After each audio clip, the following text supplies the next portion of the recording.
ماوەیە کە جموجۆڵی تیرۆریستانی داعش لە سنووری گوندەکانی ناحیەی جەبارە و ناوچەی بەیاد بەتایبەت شەوانە زیادی کردووە. دانیشتوانی ئەو گوندانە کە بەشێکی زۆریان لە عەرەبی سوننەی هۆزی جبورن داوا دەکەن هێزی پێشمەرگەی کوردستان لە ناوچەکەیان بمێنێتەوە و زیاد بکرێت. فضل الله وقوات البيشمركة موجودة، يعني قوات مهنية وتتعامل مع الناس سواسية، ماكو فرق ما بين شخص وآخر. پشت بەخوا و پێشمەرگە ناوچەکەمان ئارامە. بەڕاستی پێشمەرگە هێزێکە جیاوازی ناکات لە نێوان هیچ کەس و نەتەوەیەک. ئێمە لە گوندەکانی سنووری ناحیەی جەبارە زۆر هێز و چەکدارمان بینی، بەڵام بەکردداری دەرکەوت پێشمەرگە ئەو هێزەیە کە دەتوانێت بمان پارێزێت. بۆیە بەڕاستی دەستخۆشی لە پێشمەرگە دەکەین و پشتیوانی لە هێزی زیاتر دەکەین. نشكر القوات الأمنية قوات البيشمركة الموجودة بالمنطقة. ئێمە شەو و ڕۆژ هاتچۆ دەکەین.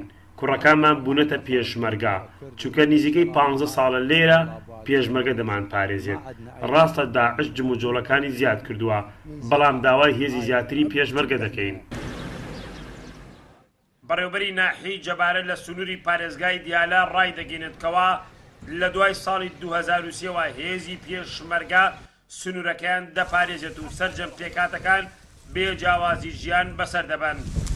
داعش وەکو هێزێکی عسکەری نەماوە تێشکاوە، بەڵام خەڵکی سنووری دیالە بڵێن خەڵکانێکی هەبوو لە ناو داعش ئێستا گەڕانەوە لە سنوورەکانان دیارەوانە دەیانەوێت لێرە و لێ کێشەیەک دروست دکەن، ئاڵۆزیەک دروست بکەن، بەڵام بەنسبەت ناحیەی جەبارەوە وەزعی ئەمنی تا ڕادێکی باش جێگیرە و ئەوش دەگەڕێتەوە بۆ ئەو هەماهەنگیەی کە لە نێوان خەڵکی سنوورەکە و هێزە ئەمنیەکانمان هەیە.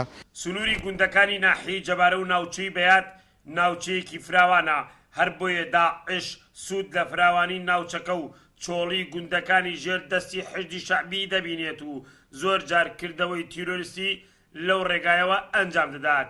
تەنها هێز کە توانی بێتی پارێزگایی لەم ناوچانە بکە هێزی پێشمەرگەی کوردستان بووە، چونکە ئەو شەهیدانەی کە لەم سنوورە بەرامبەر مەترسیەکانی داعش قوربانی دراوە شەهیدەکانی هێزی پێشمەرگەی کوردستان بووە.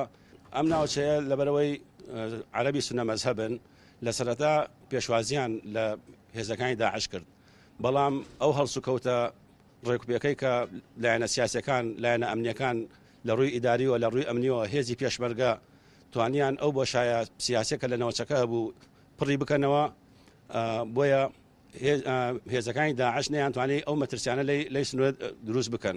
ماوەیە کە چەکدارانی تیرۆریستی داعش بەتایبەت شەوانە جموجۆڵەکانیان لە سنووری خوارەوەی ناحیەی قەرەتەپە و گوندەکانی سنووری دەریاچی حەمرین زیاد کردووە، بەڵام هێزی پێشمەرگەی کوردستان بەڵێن دەدات جارێکی دیکە تیرۆریستان نەتوانن مەترسی بۆ سەر هاوڵاتیانی ناوچەکە دروست بکەن.